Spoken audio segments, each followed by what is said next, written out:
Hotel ஸ்டைலில் தயிர் சாதம் பார்க்கலாம். இது செம்ம டேஸ்டியாக க்ரீமியாக சூப்பராக இருக்கும். ஒரு கப் போல் சூடான சாதம் எடுத்துக்கோங்க. கொஞ்சமாக பால் சேர்த்துட்டு நல்லா மசிச்சுக்கோங்க.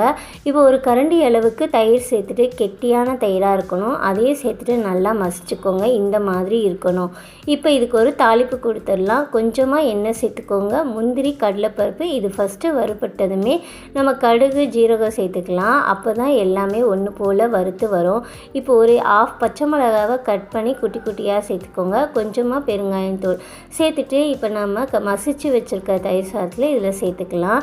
இதை நல்லா மிக்ஸ் பண்ணிக்கோங்க. மிக்ஸ் பண்ணதுக்கப்புறமேட்டா நம்ம கொஞ்சம் ஹெல்த்தியாக இருக்கட்டும்ன்ட்டு கொஞ்சம் காஞ்ச திராட்சை, கொஞ்சம் மாதுளம்பழம் சேர்த்துட்டு கொஞ்சமாக கொத்தமல்லி தூவி மிக்ஸ் பண்ணிக்கோங்க. இப்போ கொஞ்சமாக உப்பு சேர்த்துட்டு ஒரு டீஸ்பூன் போல் சர்க்கரை சேர்த்துக்கோங்க. சேர்த்துட்டு மிக்ஸ் பண்ணிங்கன்னா புளிக்கவே புளிக்காது, சூப்பராக இருக்கும். ஸ்கூலுக்கு செம்ம டேஸ்டியான தயிர் சாதம் ரெடி.